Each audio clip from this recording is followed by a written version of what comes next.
Hello everyone, আসসালামু আলাইকুম। This is Shakil. তো আজকের এই পার্টিকুলার ভিডিওতে আমি যে টপিক নিয়ে কথা বলবো সেটা হচ্ছে ডেটা স্ট্রাকচার অ্যান্ড অ্যালগরিদম। এটা কেন ইম্পর্টেন্ট, কেন আমাদের শিখতে হবে, বা আদৌ আমাদের চ্যানেলে ডেটা স্ট্রাকচারের ভিডিও আছে কিনা, বা থাকলে কি কি আছে, কি কি নেই, আর আমাদের যে ফিউচারের ডেটা স্ট্রাকচার কোর্স নিয়ে যে প্ল্যানটা, সেই সব কিছু নিয়ে আমি আজকে কথা বলবো। ওকে, সো আশা করি আজকের এই ভিডিও থেকে আপনারা ডেটা স্ট্রাকচার এবং অ্যালগরিদম সম্পর্কে সম্পূর্ণ একটা ক্লিয়ার আইডিয়া পাবেন। যে আইডিয়া থেকে আপনি হয়তো বুঝতে পারবেন যে ডেটা স্ট্রাকচার কেন ইম্পর্টেন্ট বা কেন আমাদের শিখতে হবে। ওকে, তো তাহলে চলুন ভিডিওটি শুরু করা যাক। তো সবার শুরুতেই আমাদের জানতে হবে যে what is data structure. Okay, so data structure কী বা কেন লাগে, হ্যাঁ, এর ইম্পর্টেন্সটা কোথায়, এটা যদি আমি একটু শর্টকাটে বলি, যে ডেটা স্ট্রাকচার হচ্ছে one kind of container, like a container where you can store your data. Okay, তো এর আগে আমরা ভেরিয়েবল নিয়ে পড়াশোনা করছি, ওইখানে আমি বলছিলাম যে ভেরিয়েবল যে কন্টেইনার, হ্যাঁ ঠিক আছে, বাট এখানে ডেটা স্ট্রাকচারে কিছু ব্যাপার আছে, সেই ব্যাপারগুলো আমি আজকে ক্লিয়ার করবো ইনশাল্লাহ। তো এখানে আমরা ডেটা স্ট্রাকচারে আমরা ডেটাগুলোকে স্টোর করবো, but it's actually vary project to project, because it's depends on project requirement. আপনি আসলে কোন টাইপের ডেটা স্ট্রাকচার আপনি ইউজ করতেছেন। কারণ আপনি ডেটা স্ট্রাকচারের ভিতরে আপনি যদি বলেন যে আমি এই ফাংশনালিটিসগুলো চাচ্ছি, তাহলে একরকম। আপনি যদি বলেন যে না, আমি এই ফাংশনালিটিসগুলো চাচ্ছি না, আমি এই ধরনের অপারেশন করতে চাচ্ছি, তাহলে ব্যাপারটা হচ্ছে অন্যরকম। সো দ্যাটস ওয়াই আসলে অনেক ভ্যারাইটিস আছে। ওকে, সো আপনি যদি পাইথন নিয়ে কথা বলেন, তাহলে পাইথনের ভিতরে যে বিল্ড-ইন ডেটা স্ট্রাকচারগুলো আছে, বিল্ড-ইন মিনস যেটা অলরেডি পাইথনে ইনস্টলড, দ্যাট মিনস অলরেডি পাইথনে সেটা ক্রিয়েট করা আছে, সোজা সাপটা কথা। আর যেগুলো হচ্ছে ইউজার ডিফাইন্ড, মানে আপনি ডিফাইন করবেন, ইউজার নিজে নিজে ডিফাইন করবে, সেটাকে বলা হয় user defined. Okay, so user defined data structure কী, বিল্ডিং ডেটা স্ট্রাকচার কী, সব কিছু নিয়ে আমি কথা বলবো ইনশাল্লাহ। তো সাথে থাকুন। তো দেখেন, আমি শুরুতে বলছি কি ডেটা স্ট্রাকচার কী। ডেটা স্ট্রাকচার হচ্ছে কি, এক ধরনের জাস্ট ওয়ান কাইন্ড অফ কীরকম কন্টেইনারের মতো, যেখানে আপনি কি ডেটাকে স্টোর করতে পারেন, যাতে করে পরবর্তীতে হয়তো আপনি আপনার প্রয়োজনে সেটা নিয়ে আপনি হয়তো কোনো ইউজ করলেন, বা নতুন কোনো ডেটা অ্যাড করলেন, বা সেখান থেকে রিমুভ করে দিবেন, অথবা দেখা যাচ্ছে যে আপনি ইনসার্ট করবেন নতুন কোনো ভ্যালু। ওকে, সো আলটিমেটলি আপনি কোনো একটা জায়গায় ডেটাগুলোকে একটা পার্টিকুলার একটা ওয়েতে আপনি স্টোর করতেছেন। ওকে, এবং এই যে স্টোর করতেছেন সেটা কোনো না কোনো একটা ডেটা স্ট্রাকচার সেটা ফলো করতেছে, এবং এই ডেটা স্ট্রাকচারের উপর বেচ করে তাদের মেমোরি রিকোয়ারমেন্ট চেঞ্জ হচ্ছে, এবং তাদের আপনি যখন একটা কাজ করবেন, একটা অ্যালগোরিদম করবেন, তখন দেখবেন টাইম কমপ্লেক্সিটির একটা ব্যাপার আছে এখানে। সো এখানে অনেক অনেক কিছুর সাথে related data structure. Okay, so আপনি কোন ডেটা স্ট্রাকচার কোন কাজের জন্য ইউজ করতেছেন, এটা আসলে অনেক ইম্পর্টেন্ট, বিকজ সব ডেটা স্ট্রাকচারে আসলে সব ধরনের ফ্যাসিলিটিস নাই। ঠিক আছে, সব ধরনের ফ্যাসিলিটিস নাই। ওকে, আমি যদি একটা ছোট্ট করে উদাহরণ দেই, ধরেন আপনি আপনি ধরেন একটা বাসা করবেন, এবং এই বাসার মধ্যে ধরেন আপনি দক্ষিণ সাইডে, যে দক্ষিণা বাতাস খাবেন, দক্ষিণা বাতাস খাওয়ার জন্য অবশ্যই আপনার দক্ষিণ সাইডে একটা উইন্ডো রাখা লাগবে। তো এখন একটা স্বাভাবিক চিন্তা করেন যে আপনার বাসার দক্ষিণ সাইডে একটা ব্যালকানি করবেন বা একটা উইন্ডো আপনি রাখবেন। এখন আপনার কি কাজ, আপনি কিন্তু অনেকভাবে এই উইন্ডোটা বানাইতে পারেন। ঠিক আছে, সেক্ষেত্রে আপনি হয়তো নিশ্চয়ই লোহার দিবেন না, লোহার জানালা বানাবেন না, অথবা আপনি হয়তো সেটা ইট দিয়েও বানাবেন না। আপনাকে কি করতে হবে, হয়তো কোনো একটা গ্লাস লাগাবেন, যাতে করে সেটা আপনি খুলতে পারেন সহজেই, আবার লাগাইতে পারেন বৃষ্টির জন্য।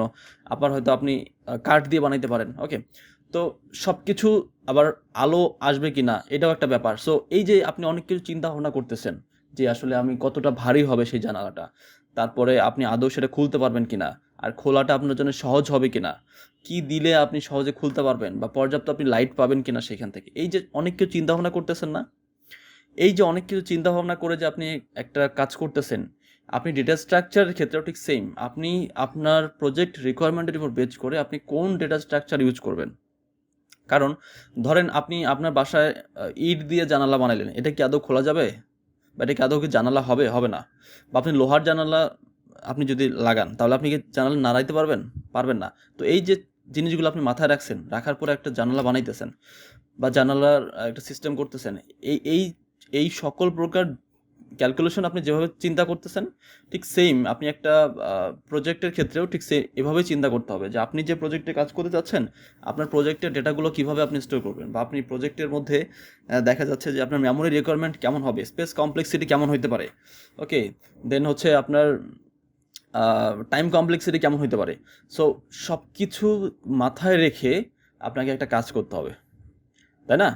তো সব কিছুর মধ্য থেকে আপনার যেটা হচ্ছে বেস্ট ডিসিশন হবে আপনার জন্য, বা যে কাজটা আপনার জন্য বেস্ট মনে হবে, আপনাকে ওই অ্যাপ্রোচটাই ফলো করতে হবে। ঠিক আছে? মানে আপনি একটা পার্টিকুলার প্রবলেমের দেখবেন যে অনেক টাইপের সলিউশন আছে, কিন্তু আপনি কোন সলিউশনটা ব্যবহার করবেন, আপনার জন্য কোনটা কনভিনিয়েন্ট, এই যে একটা অ্যাপ্রোচ, একটা বিভিন্ন অ্যাপ্রোচে আপনি একটা প্রবলেম সলভ করতে পারবেন। তো এই যে অ্যাপ্রোচগুলা, হ্যাঁ, এই অ্যাপ্রোচগুলা আমি এই সব কভার করবো ইনশাল্লাহ। আমি সব কিছু নিয়ে কথা বলবো। সো আমি ডেটা স্ট্রাকচার আগে আসি, তারপরে আমি অ্যালগরিদমে আসতেছি। তো ডেটা স্ট্রাকচারের ভিতরে আমি শুরুতেই বলছি 2 ধরনের ডেটা স্ট্রাকচার আছে। একটা হচ্ছে বিল্ডিং ডেটা স্ট্রাকচার, এটা হচ্ছে কি user defined data structure. So building data স্ট্রাকচারের মধ্যে কি আছে? বিল্ডিং ডেটা স্ট্রাকচারের মধ্যে অলরেডি লিস্ট আছে, ডিকশনারি আছে, টাপল আছে, সেট আছে। তো আমি কিন্তু এগুলো নিয়ে সব কিছু নিয়ে ভিডিও তৈরি করছি already. List, dictionary, tuple, set, frozen set, array, তো সব কিছু নিয়ে অলরেডি আমার 60 ডেজ অফ পাইথনের মধ্যে ভিডিও তৈরি করা আছে। তারপর আমি সব কিছু মার্জ করে আমি এই ডেটা স্ট্রাকচারের যে প্লেলিস্ট, এই প্লেলিস্টের মধ্যে দিয়ে রাখবো। আপনাদের যেখান থেকে শেখার দরকার, ভালো লাগে, আপনি সেখান থেকে শিখে নেবেন, কোনো সমস্যা নেই। আর এদিকে আছে ইউজার ডিফাইন্ড ডেটা স্ট্রাকচার। তো ইউজার ডিফাইন্ড ডেটা স্ট্রাকচারের ভিতরে দেখেন আমাদের স্ট্যাক আছে, কিউ আছে, ট্রি আছে, লিঙ্ক লিস্ট আছে, গ্রাফ আছে, হ্যাশ ম্যাপ আছে। তো এই যে ইউজার ডিফাইন্ড ডেটা স্ট্রাকচারগুলো আছে, সাধারণত আমরা যে কাজগুলো করি রিয়েল লাইফে, এইখানে দেখা যাচ্ছে অলমোস্ট 80% ওয়ার্ক আমাদের এই বিল্ডিং ডেটা স্ট্রাকচারতেই করা হয়, আর বাকি 20% ওয়ার্কের ক্ষেত্রে দেখা যাচ্ছে ইউজার ডিফাইন্ড। তো আমরা স্ট্যাক শিখবো, আমরা কিউ শিখবো, ট্রি শিখবো, লিঙ্ক লিস্ট শিখবো, গ্রাফ, হ্যাশ ম্যাপ, সব কিছুই শিখবো ইনশাল্লাহ। বাট এই জন্য আমাকে একটু সময় দিতে হবে। যেহেতু আপনার দেখে হয়তো বুঝতেছেন যে আমি হয়তো ভিডিও একটু লেটে আপলোড করি, এর পিছনে রিজন আছে। টাইম আসলে ভেরি ইম্পর্টেন্ট, আর টাইমটা ম্যানেজ করাটা তার থেকে বেশি important. So that's why video দিতে দেরি হয়। বাট আমি যেহেতু কথা দিয়েছি যে 60 ডেজ অফ পাইথন আমি কমপ্লিট করবো, আমি অবশ্যই কমপ্লিট করবো ইনশাল্লাহ। এবং ওখানে 60 ভিডিওসই হবে, এবং এই সকল প্রকার টপিকই ওখানে কাভার হবে। বাট ওইখান থেকে শুধুমাত্র ডেটা স্ট্রাকচার এবং অ্যালগরিদমের যে ভিডিওগুলো আছে, সেই ভিডিওগুলো আমি সেপারেট করে সবগুলো হয়তো মার্জ করে হয়তো আমি 3-4টা বা 5টা হয়তো ভিডিও মিলে আলাদা একটা প্লেলিস্ট করব। সেটা হবে শুধুমাত্র ডেটা স্ট্রাকচার এবং অ্যালগরিদমের জন্য।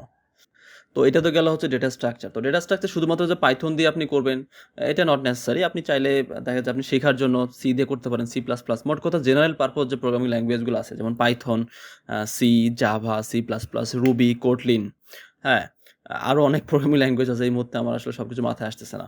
তো মোট কথা জেনারেল পারপোজ যে প্রোগ্রামিং ল্যাঙ্গুয়েজগুলো আছে, হ্যাঁ, সাধারণত এর মধ্য থেকে দেখা যাচ্ছে যে আপনি যদি সি প্লাস প্লাস দিয়ে, অনেক অনেক ফেমাস, সবাই সি প্লাস প্লাস দিয়ে করে, আবার পাইথন দিয়েও করে, হ্যাঁ। তো আমার কাছে যেটা মনে হয় যে আপনি পাইথন দিয়ে করতে পারেন। এতে করে যেটা হবে, আপনার এট দ্য সেম টাইম, যেহেতু পাইথনের অনেক বড় একটা ফিল্ড আছে এই সেক্টরে, আপনি ডেটা সায়েন্স বলেন, ডেভেলপমেন্ট বলেন, সব জায়গায় অনেক ভালো চাহিদা আছে। সো পাইথন দিয়ে শুরু করলে আমার মনে হয় আপনার জন্য ভালো হবে। ওকে, সো আপনার ইচ্ছা, আপনি যেটা দিয়ে শুরু করতে চান আপনি করতে পারেন, বাট আমি সব কিছু পাইথন দিয়ে দেখাবো। ওকে, তো তাহলে এবার আসি অ্যালগরিদম কি। তো অ্যালগরিদম হচ্ছে, ধরেন আপনার একটা প্রবলেম আছে, তার পসিবল সলিউশন অনেকগুলো, 1 2 3 4টা পসিবল সলিউশন আছে। এখন আপনি 4টা সলিউশন আপনি অ্যানালাইসিস করবেন। অ্যানালাইসিস করে আপনার কাছে মনে হবে যে আমার সলিউশন 2 এটা হচ্ছে সব থেকে আমার জন্য কনভিনিয়েন্ট। এবং সব দিক থেকে আপনি যদি টাইম কমপ্লেক্সিটি চিন্তা করেন, স্পেস কমপ্লেক্সিটি চিন্তা করেন। আচ্ছা, বলে রাখি টাইম কমপ্লেক্সিটি কি। টাইম কমপ্লেক্সিটি হচ্ছে যে একটা প্রজেক্টের এই রান করার জন্য যে ইয়েটা লাগে, পার্টিকুলার যে টাইমটা লাগে, হচ্ছে টাইম কমপ্লেক্সিটি। আর স্পেস হচ্ছে যে টোটাল যে মেমোরি, এই ব্যাপারটা হচ্ছে স্পেস কমপ্লেক্সিটি। ওকে, তো টাইম কমপ্লেক্সিটি, স্পেস কমপ্লেক্সিটি দুইটা জিনিসই মাথায় রাখতে হয় আমাদের। মাথায় রেখে তারপরে একটা পার্টিকুলার একটা অ্যালগরিদম ফলো করা হয়। ওকে, সো যেটা আমাদের জন্য কনভিনিয়েন্ট সব থেকে হয়, সেটাই মূলত আমরা ফাইনালি ইউজ করি। তো সব কিছু আমাদের এই কোর্সে যেহেতু থাকতেছে, সো আমার মনে হয় আপনারা এটা সম্পর্কে খুব ভালো একটা নলেজ পাবেন এই কোর্স থেকে ইনশাল্লাহ। তো নেক্সট ভিডিওতে আমি বিল্ডিং যে ডেটা স্ট্রাকচার আছে, সেই বিল্ডিং ডেটা স্ট্রাকচারগুলো নিয়ে মার্চ করে আমি টোটাল 2.5 ঘন্টার মতো একটা ভিডিও আপলোড করবো ইনশাল্লাহ। এবং ওই ভিডিও থেকে আপনারা বিল্ডিং ডেটা স্ট্রাকচার সম্বন্ধে খুব ভালো একটা আইডিয়া পেয়ে যাবেন ইনশাল্লাহ। বিল্ডিং ডেটা স্ট্রাকচার রিলেটেড যত সমস্যা আছে, আমি সব কিছু নিয়ে আমি কথা বলছি এখানে। ওকে, তো আশা করি আপনাদের বিল্ডিং ডেটা স্ট্রাকচার নিয়ে আপনাদের কনফিউশন থাকবে না ইনশাল্লাহ। এবং তারপরে আমি ধাপে ধাপে ইউজার ডিফাইন্ড ডেটা স্ট্রাকচারে যাব। ওকে, সো সেই পর্যন্ত ভালো থাকবেন। আসসালামু আলাইকুম।